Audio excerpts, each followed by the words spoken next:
Welcome to the section on what it is to learn.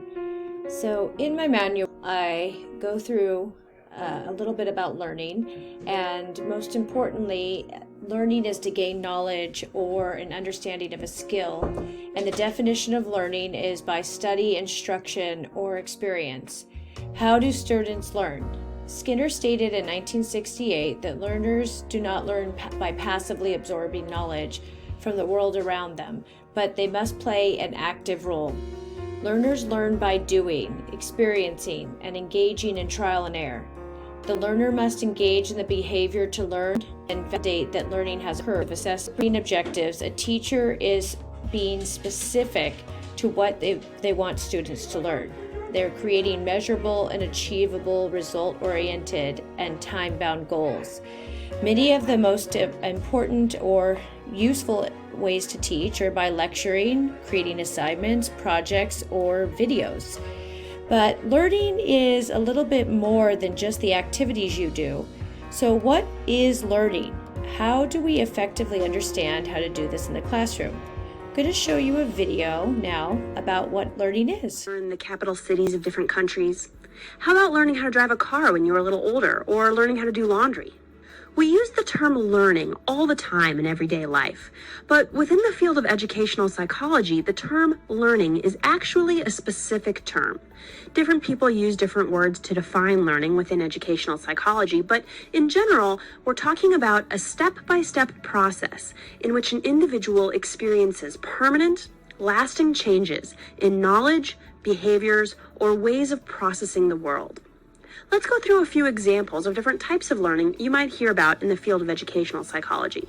One way that we all learn, even from infancy, is by observation. In educational psychology, we define observational learning as learning not by our own experiences, but by watching someone else behave and noting the consequences of that behavior.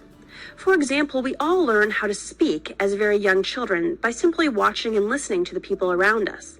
We learn how to do simple motions, such as walking, by watching all of the adults around us walk. Sometimes observational learning is so natural that we don't even realize it's happening. Another type of learning identified by educational psychology is cognitive learning, which is learning through active and constructive thought processes, such as practice or using our memory. One example might be that you were taught how to tell time by looking at a clock. Someone taught you the meaning of the big hand and the little hand, and you might have had to practice telling time when you were first learning it. This process of learning was entirely inside your mind and didn't involve any physical motions or behaviors. It was all cognitive, meaning an internal thought process. The next type of learning that educational psychologists study is learning through conditioning. We've identified two types of conditioning. The first type, classical conditioning, is learning to associate a particular thing in our environment with a prediction of what will happen next. The most famous example of classical conditioning is research by the Russian scientist Pavlov, who taught his dogs that every time he rang a bell, he would give them food. Eventually, the dogs started to drool with anticipation every time they heard the bell ring. So classical conditioning is when we react to an environmental cue that tells us what's going to happen next. The second type of conditioning is called operant conditioning.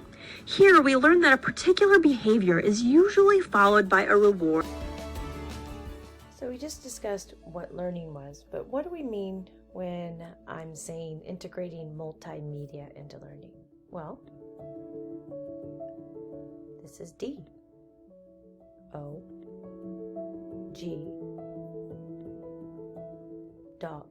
So using words and pictures mixed together to understand an idea, and then integrating technology with the multimedia might be having an ability to then take a student to a reading room where they can go to my interactive desk, and then they can go to different ideas about what dogs are in training. So just in that moment, you can see that you created it with words, you're helping them learn the language. This is a very simplistic view that can be used for anywhere through college. you're using the picture, and then you're creating an interactive experience. The Chinese proverb, "Tell me and I will forget, show me and I may remember, involve me and I will understand." Learning helps to promote student engagement and makes it more memorable.